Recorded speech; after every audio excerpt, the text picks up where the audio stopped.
আমিও সমস্ত প্রতিবন্ধীদের একজন হয়ে আমিও কথা দিয়ে যাচ্ছি আপনাদের সঙ্গে আপনাদের জন্য যুদ্ধ করব। শারীরিক প্রতিবন্ধকতা নিয়ে সামনের বাংলাদেশে কোনো বৈষম্য হবে না।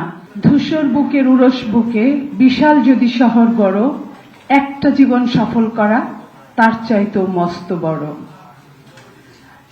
যে জীবনগুলো এই সফল জীবনের কিছুটা গল্প শুনতে এসেছি, কিছুটা আমরা তাদের যে না পাওয়াগুলো, বেদনাগুলো তার সাথে একত্রতা পোষণ করতে এসেছি এবং আগামীতে যে নির্বাচনটা হচ্ছে সেইখানে যে দল ক্ষমতায় আসবে তাদের কাছে আমিও এই একসময় ঢাকা বিশ্ববিদ্যালয়ের একজন ছাত্রী হিসেবে আমিও সমস্ত প্রতিবন্ধীদের একজন হয়ে আমিও কথা দিয়ে যাচ্ছি আপনাদের সঙ্গে আপনাদের জন্য যুদ্ধ করব।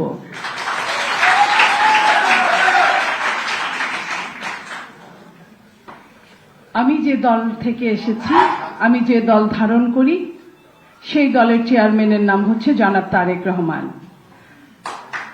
আপনারা জানেন উনি 14 ডিসেম্বর 2024 সালে গণ অভ্যুত্থানের পরে যখন উনি কথা বলতে পেরেছিলেন সমস্ত বাংলাদেশে, এই কথাটা বলার আগে আমি আরেকটু বলতে চাই যে যারা জন্মগত প্রতিবন্ধী আমাদের ভাই বোনেরা, বুদ্ধি প্রতিবন্ধী আমাদের ভাই বোনেরা, সেই সাথে 24-এ যারা নূতন করে প্রতিবন্ধী হয়েছে প্রত্যেকের প্রতি আমার অসংখ্য শ্রদ্ধা। সেই গণ অভ্যুত্থানের পরে জনাব তারেক রহমান সাহেব যখন প্রতিবন্ধীদের নিয়ে 24শে ডিসেম্বর 2024 একটা বক্তব্য রেখেছিলেন, সেখানে উনি বলেছিলেন একজন রাজনৈতিক ব্যক্তি হিসেবে নয়, ভাই হিসেবে আমি আপনাদের সাথে কথা বলছি। প্রতিবন্ধী ব্যক্তিরা আমাদের পরিবারের অংশ, আপনারা আমাদের প্রেরণার উৎস, আপনাদের অনুভূতিগুলোকে আমি শ্রদ্ধা জানাই। প্রকৃত সক্ষমতা মেধা দিয়ে প্রমাণিত হয়। এই যে প্রকৃত সক্ষমতা মেধা দিয়ে প্রমাণিত হয়, এই জায়গাটায় আমরা কোনো প্রতিবন্ধী খুঁজতে চাই না, আমরা মেধাবীদের খুঁজে বের করতে চাই। আমি একজন রাজনীতির কর্মী হিসেবে প্রতিশ্রুতি দিতে চাই, শারীরিক প্রতিবন্ধকতা নিয়ে সামনের বাংলাদেশে কোনো বৈষম্য হবে না। বিএনপি আপনাদের পাশে থাকবে।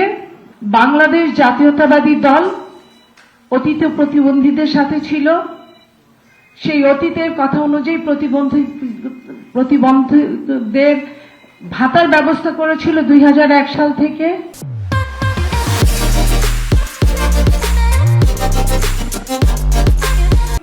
পরবর্তীতে একটা ফ্যাসিস্ট যখন আসলো, সেই ভাতাগুলো কিন্তু তারা লুটে পুটে খেয়েছে বাংলাদেশে। আগামী দিনে যাতে এটা কোনোভাবেই না হতে পারে, সেই জন্য বাংলাদেশ জাতীয়তাবাদী দল অতন্ত্র প্রহরীর মতো আপনাদের সাথে থাকবে।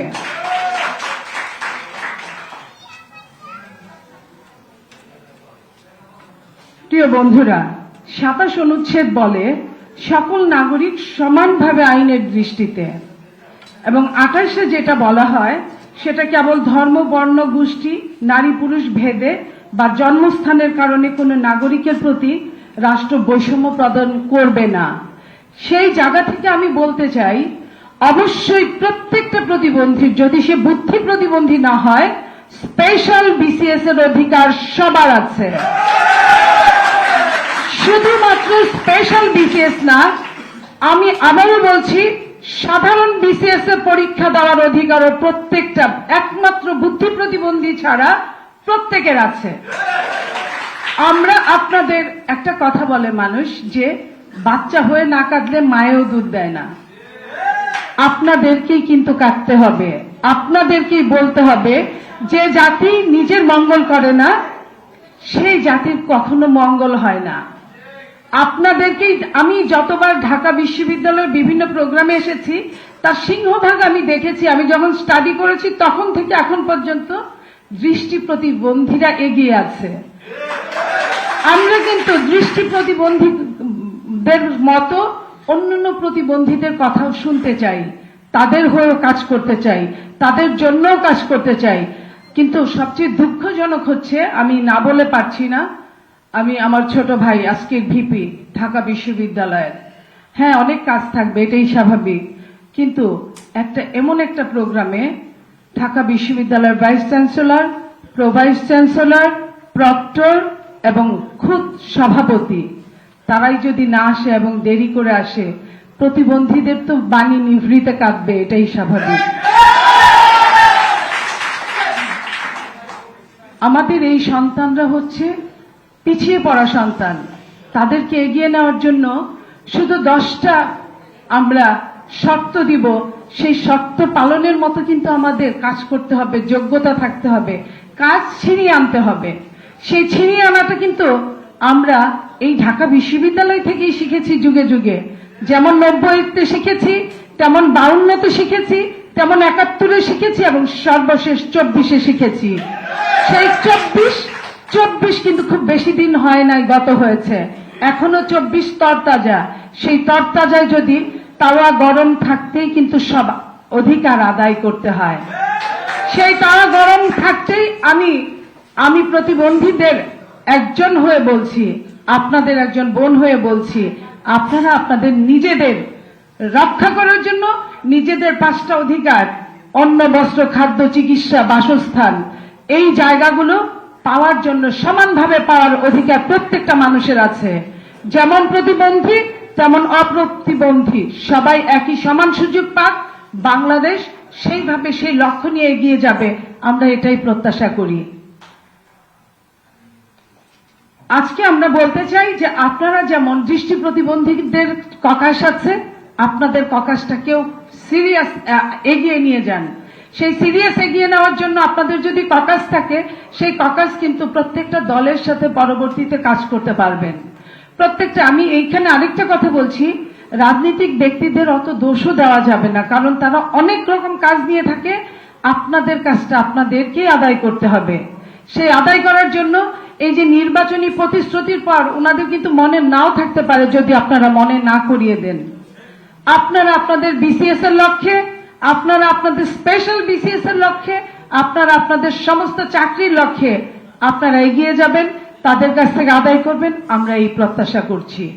পাশাপাশি আমরা এটা বলতে চাই যে শুধুমাত্র ওই সমাজ কল্যাণ মন্ত্রণালয়ের দিকে তাকালে হবে না, নারী ও শিশু মন্ত্রণালয়, সেখানে কিন্তু প্রত্যেকটা প্রতিবন্ধীর বাস কিন্তু ওই শিশু থেকে আসে, জন্মের পরে থেকে, একটা নারীর গর্ভে থেকে। আপনারা শুনলে অবাক হবেন, বাংলাদেশের যতগুলো মন্ত্রণালয় আছে তার সবচেয়ে কম বরাদ্দ হয় নারী ও শিশু মন্ত্রণালয়। সেই নারীও নিজেই চলতে পারে না, সেইখানে প্রতিবন্ধীকে কিভাবে সহায়তা করবে? সেই জায়গায় আগামী সরকারের বাজেটের দিকেও আপনাদেরকে দৃষ্টি রাখতে হবে। সেই প্রত্যেকটা সেক্টরে আপনাদের বলতে হবে, প্রতিবন্ধী যেমন যে কোনো মা বাবার গর্ভে জন্মগ্রহণ করতে পারে, ঠিক প্রতিবন্ধী প্রত্যেকটা সেক্টরে প্রতিবন্ধীর একটা অধিকার থাকতে পারে। শুধু থাকতে পারে এটা না, অধিকার থাকবে।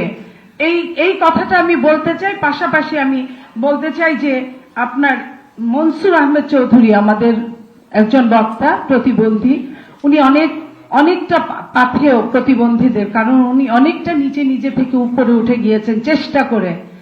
ওনাদেরও কিন্তু পরামর্শ এবং এই অধিকার আদায়ের জন্য তার অনুজদের জন্য সোচ্চার থাকতে হবে। সেই প্রত্যেকেই আমরা আপনাদের জন্য সোচ্চার থাকব, তবে আপনাদেরকেই বলতে হবে। আমি কিন্তু আসতাম না, আমি আপনাদের এই যে আন্তরিকতা, এই যে খোঁজ নেওয়া, এবং আমি বলেছি আগেও যে প্রতিবন্ধীদের প্রতি আমার একটা দুর্বলতা আছে, সেই দুর্বলতা থেকে আমি এসেছি। কিন্তু আমি তো সবসময় একই চিন্তার মধ্যে থাকতে পারি না। সো আপনাকে আপনার অধিকারটা আদায় করে নিতে হবে। সেই অধিকার আদায়ের লক্ষ্যে আসুন আপনি, আমি, আমরা সবাই একসাথে একযোগে কাজ করি। এখানে কোনো দল আলাদা হতে পারে না, সবগুলো দল এক।